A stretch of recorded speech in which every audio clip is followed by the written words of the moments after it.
What's the big delay? 140 degrees. Diego to San Francisco.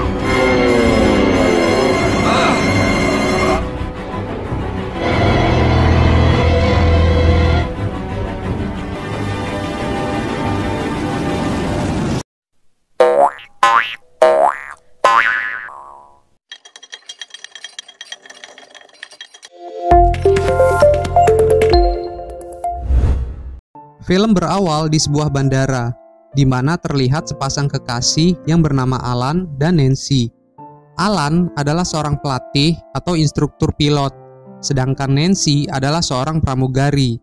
Mereka berdua bekerja pada maskapai penerbangan yang sama. Kedatangan Nancy saat itu adalah untuk menemui Alan yang baru pulang dari Perancis setelah melatih terbang pilot di sana. Mereka lalu kemudian berpisah untuk melanjutkan pekerjaan masing-masing. Pada tayangan berikutnya, terlihat 3 orang pria yang bernama Stacy, yang seorang pilot. Lalu ada Junior, seorang co-pilot. Dan kemudian ada si Julio, seorang panel engineer. Kemudian tampak Nancy yang ditemani oleh Betty, yang juga seorang pramugari. Mereka semua adalah kru penerbangan di maskapai yang sama. Di hari itu, mereka bersiap untuk melakukan penerbangan malam dengan pesawat Columbia 409 dari Bandara Washington menuju Bandara Los Angeles. Lalu di sisi lain terlihat seorang pengusaha yang bernama Scott, yang malam itu akan berangkat dari bandara di Utah menuju Bandara Boise yang berada di Idaho, dalam rangka untuk perjalanan bisnis. Malam itu, ia akan mengendarai pesawat terbang ringan yang kala itu tampak diguyur oleh hujan deras. Salah satu penumpang di dalam pesawat Columbia 409 adalah seorang anak perempuan yang bernama Janice, yang akan melakukan transplantasi ginjal di rumah sakit yang ada di Los Angeles. Saat itu, ia didampingi oleh ibunya. Kemudian, pesawat pun lepas landas. Dan di saat yang bersamaan, si Scott dengan pesawat terbang ringannya juga take off. Kemudian, aktivitas di dalam pesawat Columbia pun berjalan dengan normal. Tampak pramugari yang sedang melayani penumpang dan kemudian mengantarkan kopi untuk para awak kokpit, dan para penumpang yang terlihat tampak saling berbincang. Singkat cerita, lalu pesawat Columbia mulai berkomunikasi dengan menara kontrol Bandara Los Angeles. Menara kontrol mengabarkan bahwa terdapat gangguan cuaca kabut tebal di sepanjang garis pantai, jalur yang akan mereka tuju. Menara kontrol pun memberitahukan agar mereka mengalihkan sementara pendaratan ke Bandara Salt Lake City. Dan menara kontrol pun memberikan arah panduan menuju ke arah Bandara Salt Lake City. Di penerbangan yang lain, yakni si Scott menghubungi menara kontrol Bandara Boise untuk mendapatkan informasi pendaratannya. Ternyata, menara kontrol Bandara Boise juga menginformasikan mengenai kabut tebal yang sedang terjadi, dan menyarankan agar si Scott mengalihkan pendaratannya di Bandara Salt Lake City. Ia pun lalu menukik belok ke arah Bandara Salt Lake City, mengikuti panduan yang diberikan oleh menara kontrol. Kemudian, terjalin komunikasi menara kontrol Bandara Salt Lake City dengan pesawat Columbia dan dengan pesawat ringan si Scott. Menara kontrol mempersilahkan agar pesawat Columbia mendarat terlebih dahulu, baru kemudian nanti menyusul pesawat ringan si Scott yang akan mendarat. Saat itu, pramugari pesawat Columbia mengingatkan penumpang untuk duduk kembali dan memasang sabuk pengaman, karena pendaratan tak lama lagi akan dilakukan. Tak lama kemudian, tiba-tiba saja si Scott mengalami serangan jantung dan membuat pesawatnya terbang tak menentu, dan kemudian berbelok dan menukik tajam ke arah atas. Di sisi lain, terlihat si Junior yang sedang berdiri memeriksa instrumen yang berada di bagian atas kokpit. Dan sekejap kemudian, si Stacy terkaget karena melihat tiba-tiba saja muncul pesawat ringan si Scott yang mengarah ke arah pesawatnya dan kemudian menabrak bagian atas kepala pesawat Columbia. Akibat tabrakan itu menyebabkan si Junior terlempar keluar. Si Julio terkapar, sedangkan si Stacy tampak berdarah di wajahnya dan sepertinya membuatnya tak dapat melihat. Keadaan di dalam pesawat pun lalu membuat kepanikan para penumpang. Nancy lalu coba melihat ke ruang kokpit dan ia terkejut melihat kondisi atap sebelah kanan yang telah bolong. Ia lalu menemukan si Julio yang telah tewas. Kemudian coba menyentuh tubuh Stacy. Si Stacy ternyata masih bernapas. Saat itu Stacy bertanya kepada Nancy apakah pesawat masih dalam keadaan mengudara. Nancy lalu mengiyakan. Stacy lalu coba mengaktifkan tombol autopilot pesawat dengan dipandu oleh penglihatannya si Nancy. Kemudian, Stacy meminta Nancy untuk meminta bantuan melalui radio. Ia lalu berkomunikasi dengan menara kontrol dan menjelaskan bahwa sesuatu telah menghantam pesawat dan menyebabkan tak ada yang mengendalikan pesawat.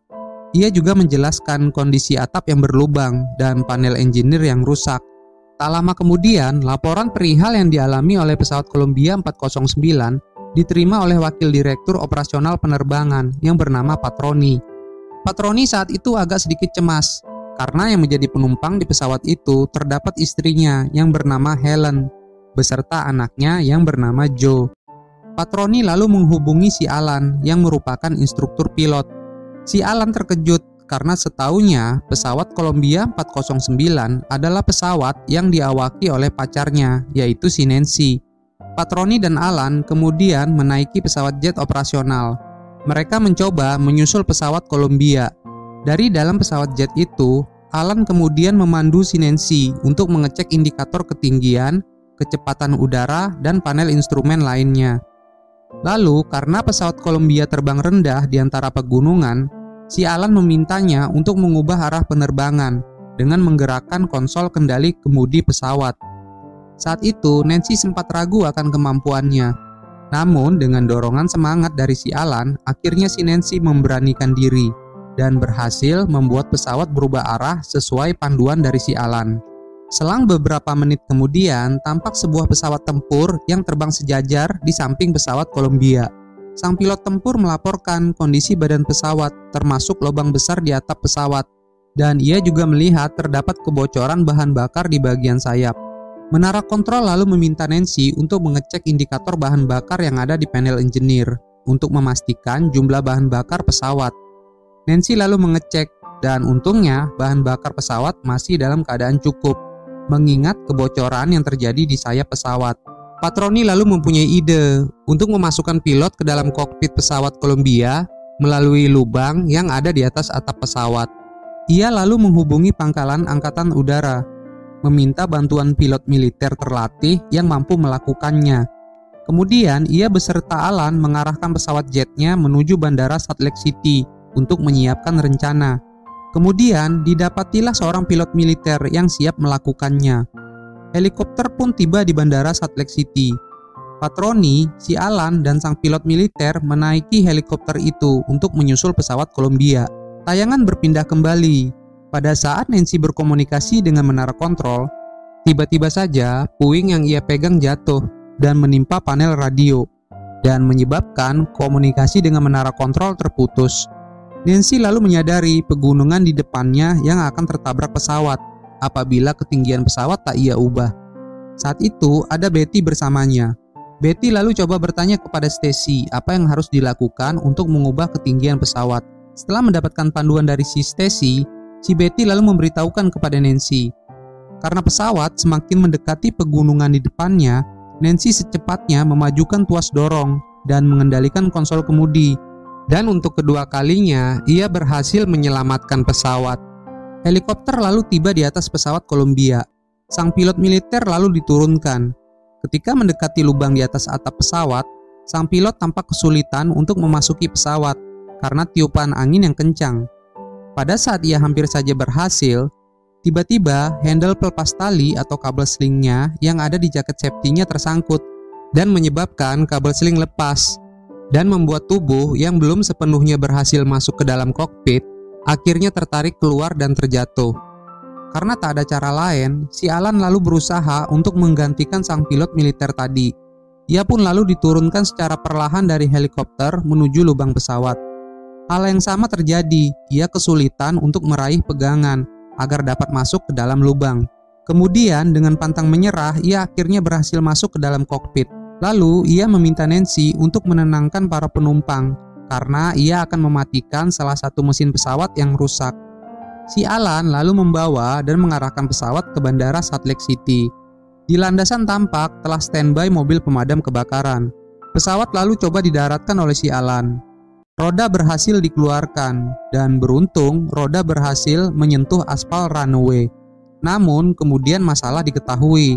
Ternyata rem pada roda tidak bekerja dengan baik karena tekanan rem yang telah menurun. Pesawat tampak tidak segera berhenti. Ketika sampai di ujung runway, Alan membelokkan pesawat. Dan puji syukur kecepatan roda perlahan melambat dan pada akhirnya pesawat berhenti. Pintu darurat lalu dibuka dan para penumpang pun diturunkan. Si Janice yang harus transplantasi ginjal lalu segera dibawa dengan ambulan ke rumah sakit. Dan si Patroni berhasil bertemu kembali dengan istrinya Helen dan si Joe anaknya. Di akhir film, lalu Alan dan Nancy berpelukan. Mereka adalah dua orang terakhir yang turun dari pesawat. Dan setelah itu, film pun selesai. Oke sobat, terima kasih atas waktu yang kalian luangkan menonton video ini. Dan terima kasih untuk yang sudah subscribe channel ini. Bagi yang belum, ayo berbagi kebaikan dengan klik subscribe dan aktifkan notifikasi loncengnya ya.